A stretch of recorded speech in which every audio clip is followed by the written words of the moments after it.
For سودا کی بے خوف بغاوت فلسطینی آزادی کی جدوجہد کی لازوال علامت ہے۔ فار سودا 1985 سے 2000 ایک 13 سالہ بچہ دوسری انتفاضہ 2000 سے 2005 کے دوران فلسطینی مزاحمت میں ایک درخشاں اور نمایاں کردار ادا کرنے والا نوجوان بن گیا۔ اس کا عزم، اس کی بے باکی اور اس کی قربانی فلسطینی آزادی کی تحریک کے جذبے کی بہترین عکاسی کرتی ہیں۔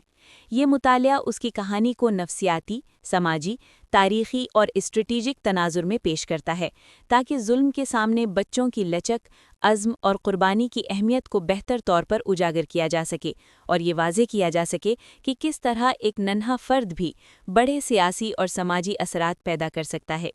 دوسری انتفاضہ ستمبر 2000 میں ایریل شیرون کے مسجد اقصیٰ کے دورے سے شروع ہوئی، جس نے فلسطینیوں کے غم، دکھ اور غصے کو شدید شدت سے ابھارا اور ایک اجتماعی مزاحمتی شعور پیدا کیا۔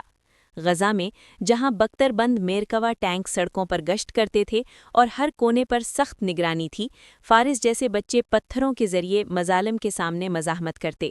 غزہ شہر کے زیتون محلے سے تعلق رکھنے والا فارس کرنی کراسنگ پر لڑائی کے لیے اسکول سے چھپ کر نکلتا، باوجود اس کے کہ اس کے والدین اسے روکنے کی بھرپور کوشش کرتے۔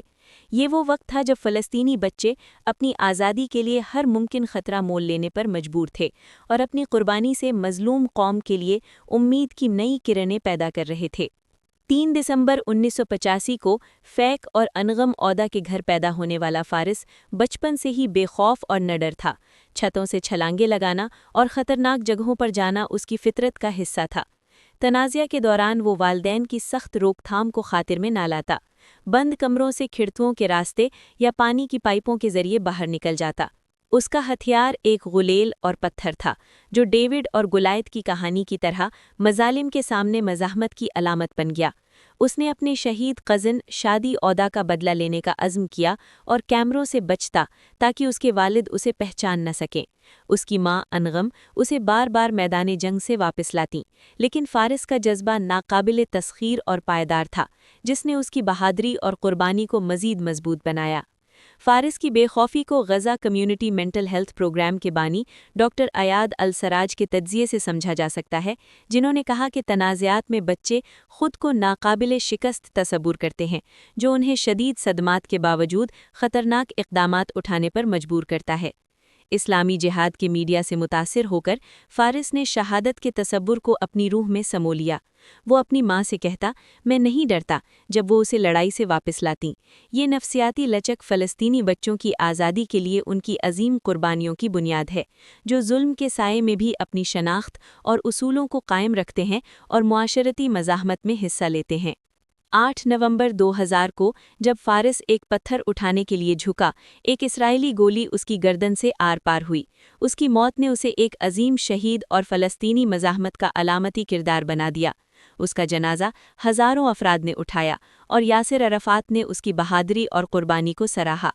فرانس کے فوٹوگرافر لارنٹ ریبورس کی 29 اکتوبر 2000 کو کھینچی گئی تصویر عالمی سطح پر فلسطینی جدوجہد کی علامت بنائی، جس میں وہ میرکوا ٹینک کے سامنے پتھر پھینکتے ہوئے دکھایا گیا ہے، جو آزادی کی آواز کو دنیا تک پہنچاتی ہے۔ اس کی میراث دیواروں پر گریفٹی، ایوارڈز جیسے 2003 میں الرجوع ایوارڈ فار فارس عہدہ ایکٹیوزم اور فلسطینی ادب میں زندہ ہے۔ محمد الدرہ کی طرح فارس کی شہادت نے عالمی ضمیر کو جھنجھوڑا اور اسرائیلی پالیسیوں پر سوالات اٹھائے، جیسے کہ اقوام متحدہ کی 2000 کی رپورٹ میں بچوں کے خلاف تشدد کی مذمت کی گئی۔ فارس عہدہ کی کہانی انفرادی عزم، ثقافتی جذبے اور مزاحمتی حکمت عملی کا ایک شاندار امتزاج ہے۔ اس کی قربانی فلسطینی بچوں کی لچک، جرأت اور ان کی آزادی کی جنگ میں ان کے کردار کو اجاگر کرتی ہے۔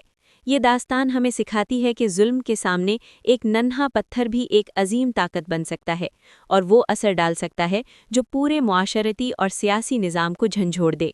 فلسطین کی آزادی کی تحریک میں فارس جیسے بچوں کی قربانیاں ہمیشہ زندہ رہیں گی، جو ہمارے دلوں میں امید اور مزاحمت کی شمع روشن کرتی ہیں اور مستقبل میں نسلوں کو اپنی شناخت اور آزادی کے لیے جدوجہد کی ترغیب دیتی رہیں گی۔